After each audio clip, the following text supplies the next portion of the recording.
Cheers everybody and welcome again to Balkan Tales. Today we would like to share with you the experience we have with Rakia cocktails over time. Everybody will share their experience from their own personal point of view, of course, and based on their professional background. If I may start, I can share with you my perspective from both the consumer point of view and somebody who helped the professionals develop Rakia cocktails. And I would separate it in two parts. One is the international part and the other one is the Bulgarian part. The Bulgarian part actually didn't come first, because as I started judging on international competitions, a lot of my colleagues there are bartenders. Or a common topic of discussion is how my colleagues' spirits, the ones that they produce, perform in cocktails. So when they challenged me with the question about Rakia, of course I was totally unprepared to answer. So the only thing I was able to do is explain to them that basically Rakia is not exactly eau de vie, and it's not exactly a brandy as they would expect it, like a cognac or an Armagnac. And what they should expect from Rakia is far more complexity, a drink that has a fruity profile, but far more complexity. And my assumption back then was that Rakia would perform totally different in a cocktail relative to a brandy or relative to a classical French eau de vie.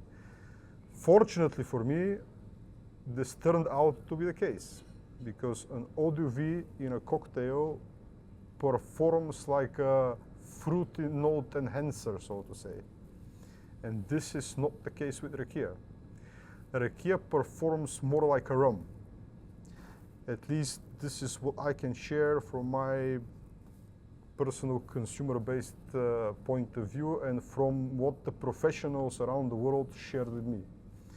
It is also totally different from a cognac or an Armagnac, where the other regular comparison comes along, because a cognac or an Armagnac is mainly oak extraction, while with Rakia, the oak extraction is far more limited.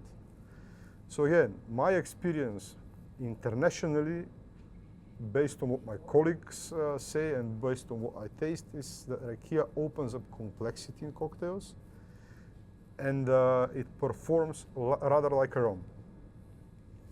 The Bulgarian point of view, the local one, started with two bars. Of course, Sputnik and 5L, or Petel in Bulgaria.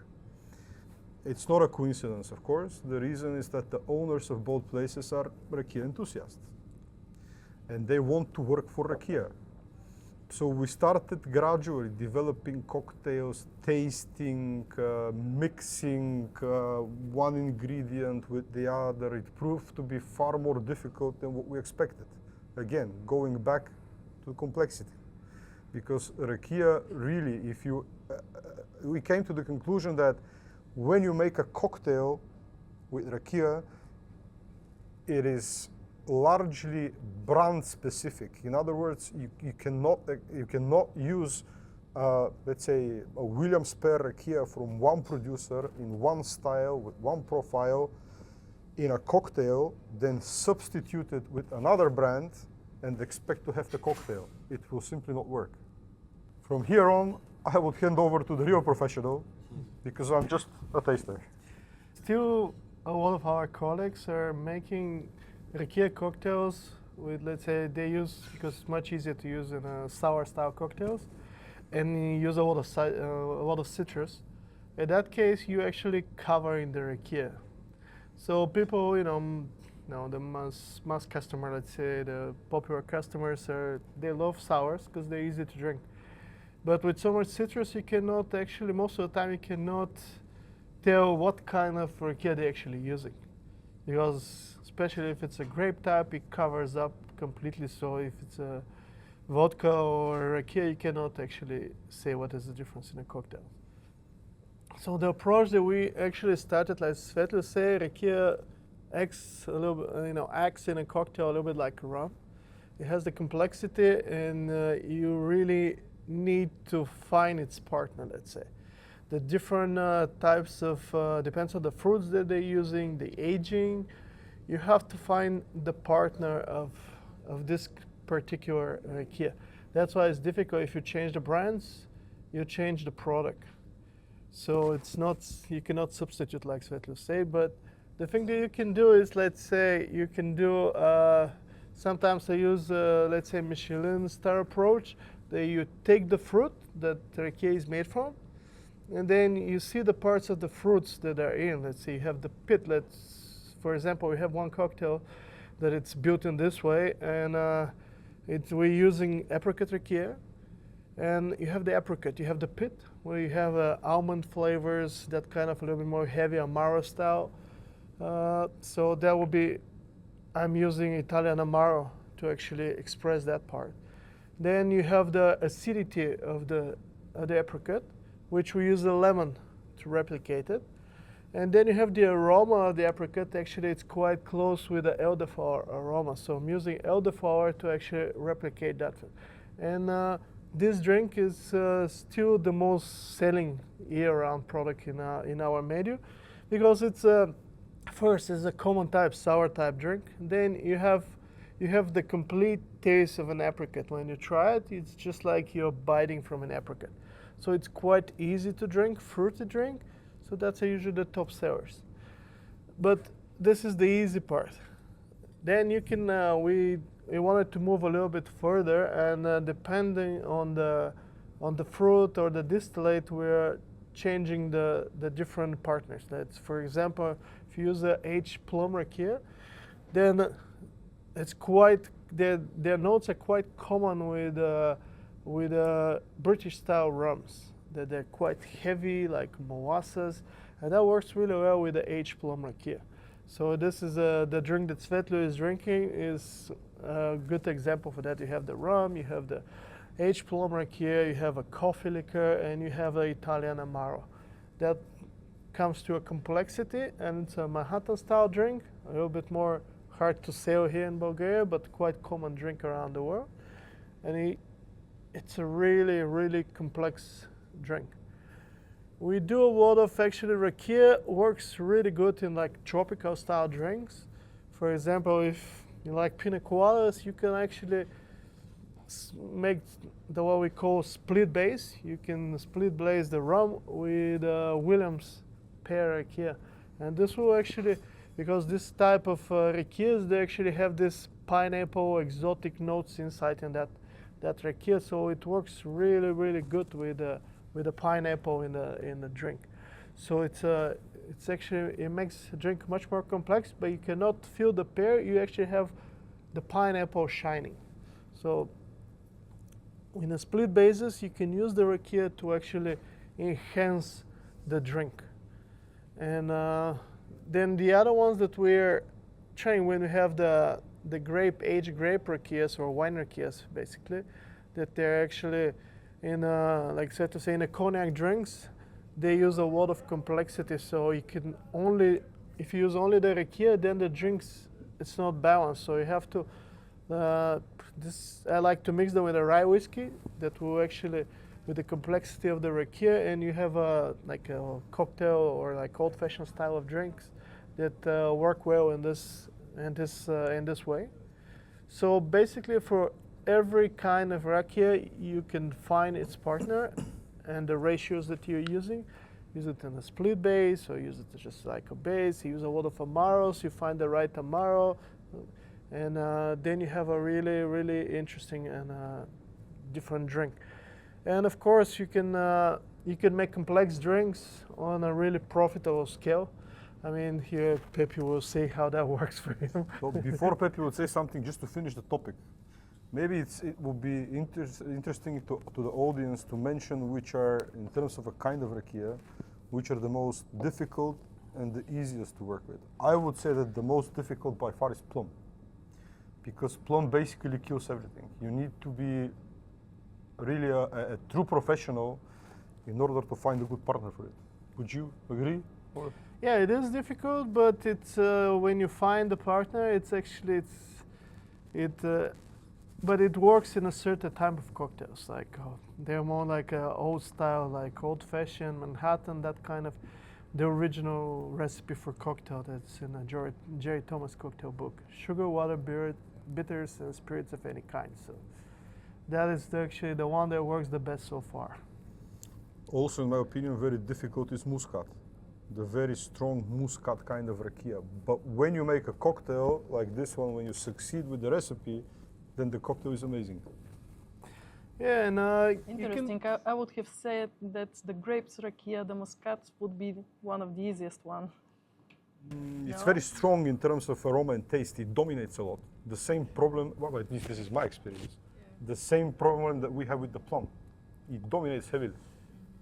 yeah, But it's a good partner, of course. depends what you choose to mix it with. Because if you look for the muscat, actually, what is the fruit that works the best for me is it's a peach.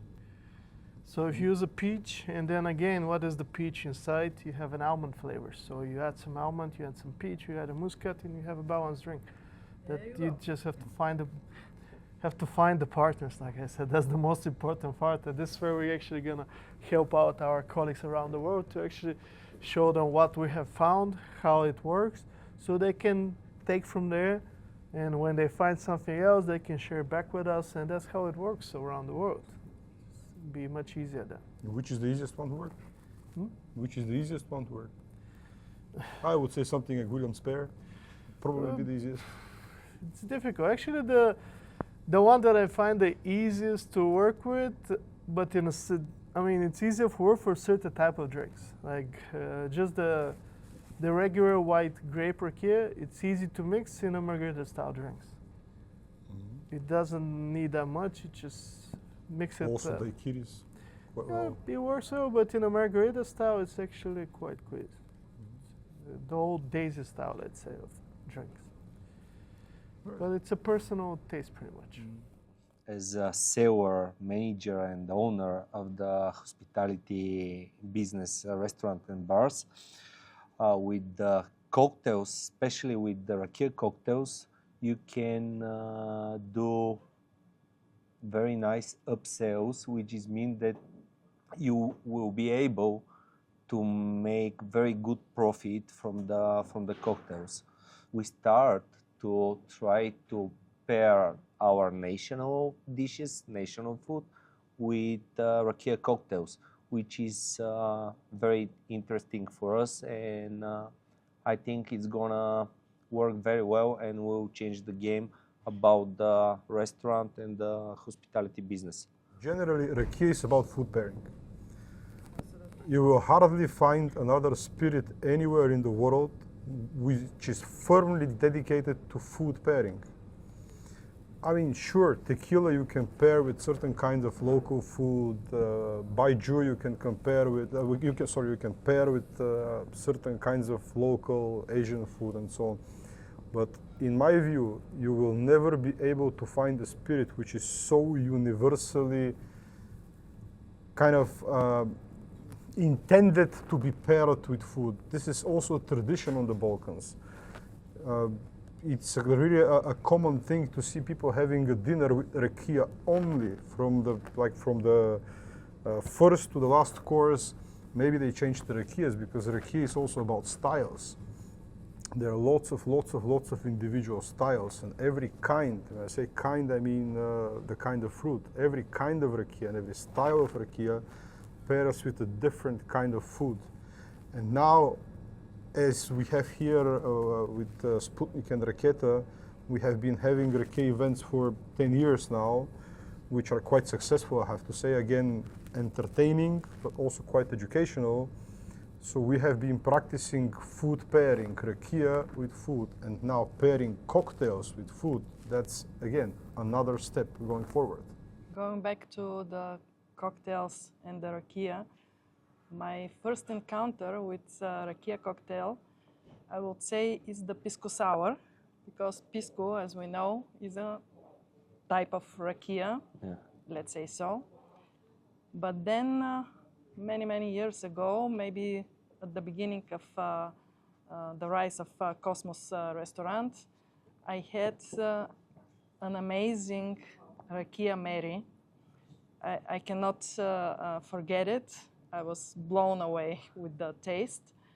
And when we started producing our rakia, I was like from the beginning looking for the right recipe to make a cocktail with our Muscat rakia.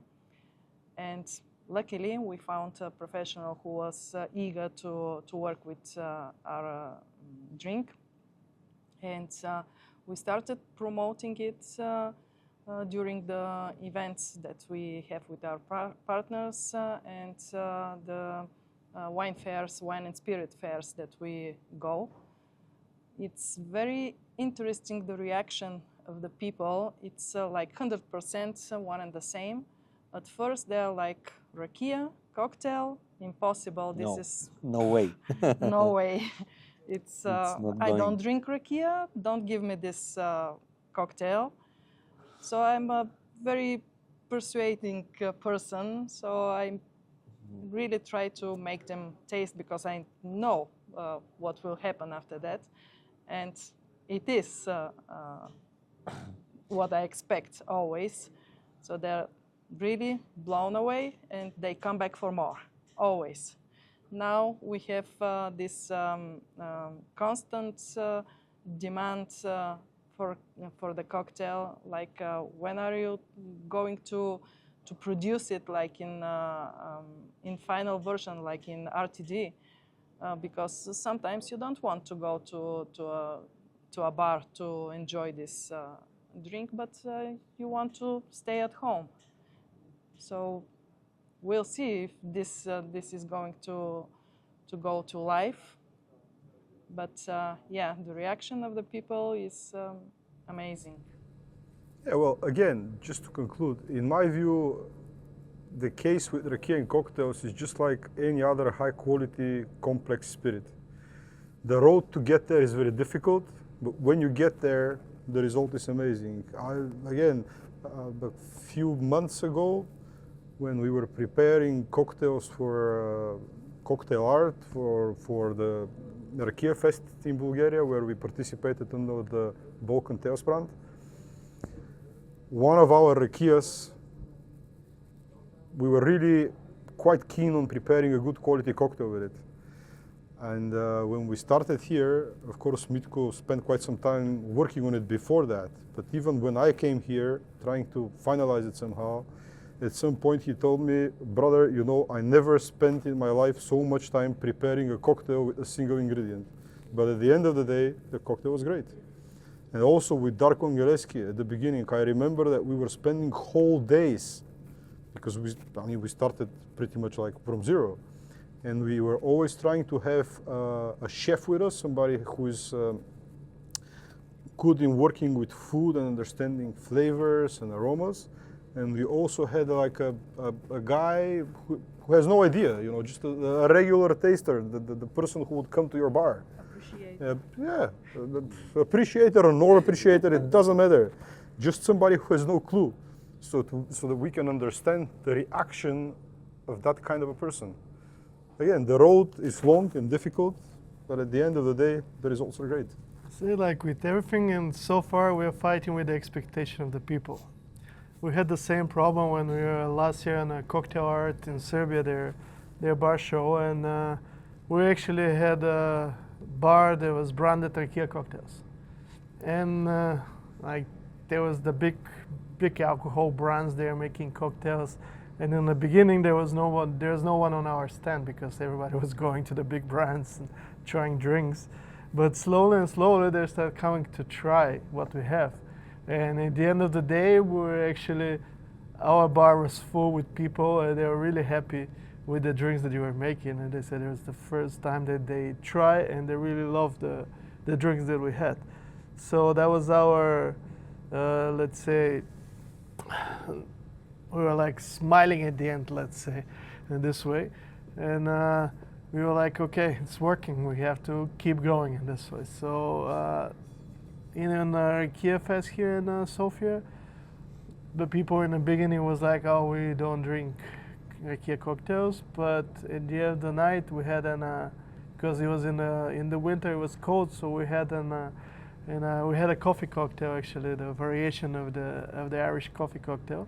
That was actually warm. It had a coffee, so people were just coming at the bar say, they said you have coffee here. It's like, yeah, we have a Balkan coffee, and we were actually selling a lot of this, and people really love it. So it's all about making the people try it. When they try it, they will really appreciate it. If the Irish can make an Irish coffee, of course we can go for a Balkan coffee. Which is more tasty for sure. And I love it. I want to correct myself, but maybe also you, with the first encounter with rakia cocktail, because actually when I think about it, and we talked about it, the first rakia cocktail is the mulled rakia. No? Wouldn't you agree?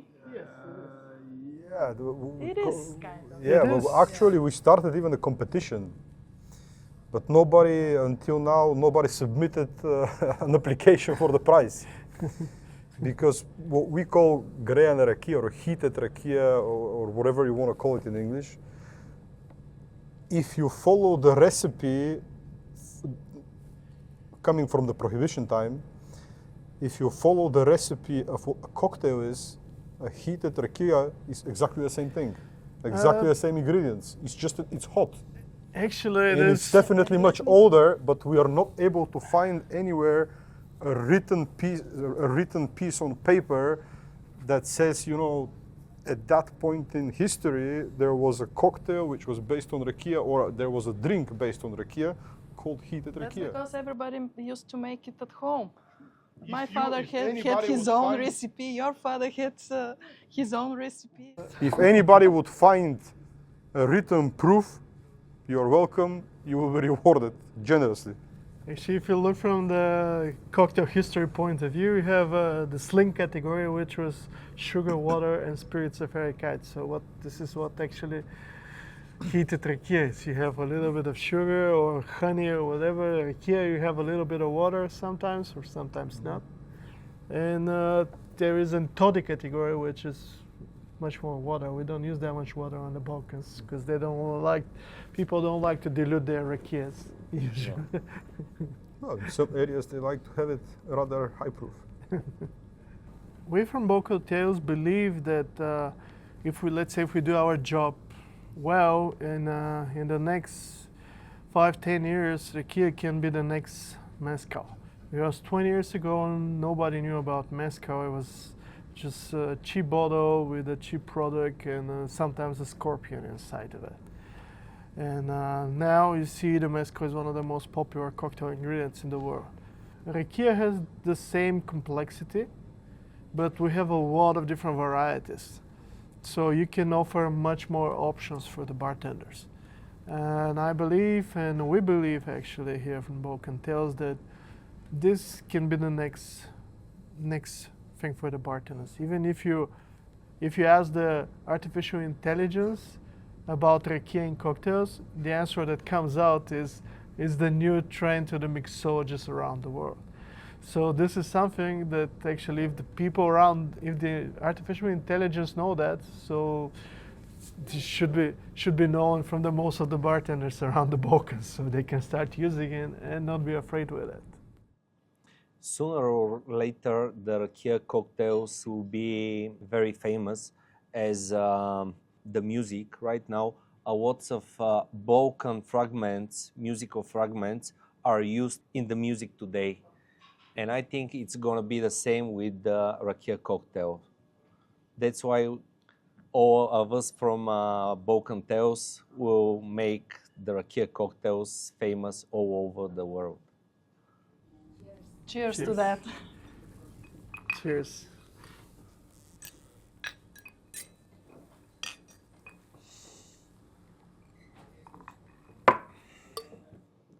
Те това е. Това е брато. Един коктейл на видео. Тайминг си точно.